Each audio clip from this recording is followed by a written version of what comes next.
అందరికీ ధన్యవాదాలు. ఈరోజు జగన్మోహన్ రెడ్డి గారు వారి సాక్షి మీడియాలో అమరావతి బిల్లు మీద ఒక రకమైనటువంటి విషం గక్కారు. ఏదైనా వ్యవస్థలో ఒకదాన్ని నిర్మించాలంటే విపరీతమైనటువంటి కృషి చేయాలి. జగన్మోహన్ రెడ్డి గారు ఒక్క రోజులో ప్రజావేదికని కూల్చిపారేశారు. 34,000 మంది రైతులు ఇచ్చినటువంటి భూములని ఉపయోగించుకోవడం చేతగాక 5 సంవత్సరాలు భవిష్యత్తును మొత్తాన్ని కూడా నాశనం చేశారు, ఆంధ్ర ప్రజల భవిష్యత్తుని. ఈరోజు మళ్ళీ కూటమి ప్రభుత్వం వచ్చిన తర్వాత ఒక ప్రణాళికాబద్ధంగా ఫ్యూచర్లో ఎటువంటి ఇబ్బందులు లేకుండా ఏమేమి చేయాలో అవన్నీ చేసుకుంటూ వస్తూ ఉన్నాం. ఈ రోజున అంటే అమరావతి బిల్లు ఆగిపోయిందని అంటే అది ఎట్లా అంటే పాతకాలంలో ఒకప్పుడు రాక్షసులు రాక్షస ఆనందం పొందుతారంటారు. అలాంటి ఆనందం పొందే విధంగా ఈరోజు ఆయన పేపర్లో రాశారు. అమరావతి బిల్ అనేది చిన్న చిన్న టెక్నికల్ ఇష్యూస్ ఉన్నాయి. ఆ టెక్నికల్ ఇష్యూస్ని స్టేట్ గవర్నమెంట్ వాళ్ళతో మాట్లాడుతూ ఉన్నారు. ఎట్టి పరిస్థితుల్లో జగన్మోహన్ రెడ్డి గారు కాదు కదా, వారి మంది మార్బల ఎంతమంది వచ్చినా కూడా ఈ అమరావతి బిల్లుని ఒక నెల అటు అయితే అవ్వచ్చు, కానీ ఎట్టి పరిస్థితుల్లో దానికి గెజెట్ నోటిఫికేషన్ తీసుకొచ్చే విధంగా ఇక్కడ ఉన్నటువంటి నాయకులు కానీ గౌరవ ముఖ్యమంత్రి గారు అందరూ కృషి చేస్తారు. అది ఒకటి. రెండో ఇష్యూ తీసుకుంటే ఈ రోజున అమరావతిలో మీరు చూడండి డెవలప్మెంట్ ఏ విధంగా జరుగుతుంది అనేది. మొన్న నిర్మలా సీతారామన్ గారు వచ్చి 16 నేషనల్ ఇన్స్టిట్యూట్స్కి శంకుస్థాపన చేశారు. దేశంలో ఉన్నటువంటి అత్యున్నతమైనటువంటి ఫైనాన్స్ మినిస్టర్.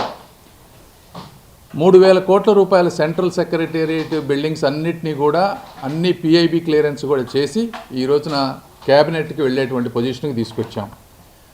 ఒక ఇంటర్నేషనల్ కన్వెన్షన్ సెంటర్ హడ్కోని తీసుకురావడానికి స్టేట్ గవర్నమెంట్ ఫార్మాలిటీస్ అన్నీ క్లియర్ చేశాం. అది నెక్స్ట్ స్టెప్స్కి వెళ్తూ ఉంది. నిన్న సిఏజీ బిల్డింగ్ అడ్మినిస్ట్రేటివ్ శాంక్షన్ తీసుకొచ్చారు. మా డిపార్ట్మెంట్లో పోస్టల్ బిల్డింగ్ని శాంక్షన్ చేయించాం. కేంద్రీయ విద్యాలయాలు వస్తూ ఉన్నాయి. హయ్యెస్ట్ ఫామ్ ఆఫ్ కనెక్టివిటీ అంటే రైల్వే లేన్ గురించి కానీ 2,500 కోట్ల రూపాయలు రైల్వే లేన్ శాంక్షన్ చేశారు. మనం ఇప్పుడు ల్యాండ్ ఎక్విజిషన్ చేస్తే అది వర్కౌట్ అవుతుంది. ఔటర్ రింగ్ రోడ్డుకి స్టేట్ గవర్నమెంట్ నుంచి చేయాల్సినవి అన్నీ కూడా క్లియర్ చేసి ఈ రోజున రోడ్ మినిస్టర్ గారి దగ్గరికి వచ్చింది. అది నెక్స్ట్ స్టేజ్కి వెళ్ళేటువంటి పరిస్థితి. అదేవిధంగా వెస్ట్రన్ బైపాస్ కనెక్టివిటీ అంతా కూడా అయిపోవచ్చింది. ఒక చిన్న ప్యాచ్ ఉంది, అది కూడా వర్కౌట్ అవుతూ ఉంది. దాదాపు కొన్ని వేల మంది వర్కర్సు కాంట్రాక్టర్స్ ఈ రోజున డే అండ్ నైట్ వర్క్ చేసి అమరావతిని నిర్మిస్తూ ఉన్నారు. నేను అందరికీ గుంటూరు ప్రాంత ప్రజలకు కానీ ఆంధ్ర రాష్ట్ర ప్రజలకు చెప్పేది ఏంటంటే, ఏదైనా ఒకటి ఇన్స్టిట్యూషన్ తీసుకురావాలన్నా నిర్మించాలన్నా ఎంతో ఎన్నో కఠోరమైన శ్రమ చేస్తే ఎంతోమంది వ్యక్తులు కలిస్తే కానీ ఇది అవ్వదు. ఉదాహరణకి మా పార్లమెంట్లో ఉండే ఈఎస్ఐ హాస్పిటల్ తీసుకురావడానికే మా స్టాఫ్ ఇప్పటికీ 30 సార్లు డిపార్ట్మెంట్ల దగ్గరికి వెళ్ళటం కానీ కోఆర్డినేషన్ కానీ చేసుకున్నారు. నేను 5 సార్లు మినిస్టర్ల దగ్గరికి వెళ్లాల్సి వచ్చింది. ఈ విధంగా ఒక చిన్న హాస్పిటల్కి అంత వర్క్ ఉంటే ఒక మహానగరాన్ని నిర్మించాలంటే ఈ సంస్థలన్నీ తీసుకురావాలంటే స్టేటు సెంట్రల్లో ఎంత కోఆర్డినేషన్ అవసరం, ఎంతమంది వర్క్ చేయాలో దయచేసి అర్థం చేసుకోండి. ఇవన్నిటినీ చెయ్యటం చేతగాకే జగన్మోహన్ రెడ్డి గారు కేవలం బటన్ నొక్కుతా 5 సంవత్సరాల కాలాన్ని గడిపేశారు. అంటే ఆంధ్రప్రదేశ్లో అమాయకులు బటన్ నొక్కి కొన్ని పథకాలు ఇస్తే ఓట్లేస్తారు, డెవలప్మెంట్ ఎవరికి అవసరం లేదు అనే ఉద్దేశంతో ఆయన ఒక డెవలప్మెంట్ ప్రాజెక్ట్ చేస్తే అసలు డెవలప్మెంట్ అనేది ఎంత కష్టమో వారికి అర్థమవుతుంది. కాబట్టి మరొక్కసారి ఆంధ్రప్రదేశ్ ప్రజలు ఇది గుర్తుపెట్టుకోవాలి. జగన్మోహన్ రెడ్డి గారు కానీ వారి మనుషులు కానీ అమరావతిపై నిరంతరం వరల్డ్ బ్యాంకుకు లెటర్ రాస్తారు డబ్బులు ఇవ్వద్దని, ఈ బిల్లు ఆపమని ఈ విధంగా ఇక్కడ ప్రెషర్ చేస్తారు.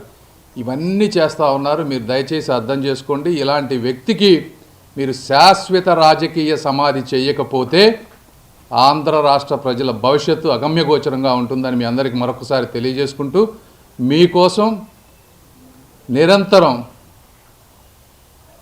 ఎంత కష్టపడాలో అంత కష్టపడి అమరావతిని ముందుకు తీసుకువెళ్తామని మీ అందరికీ తెలియజేసుకుంటా ఉన్నాను. Thank you.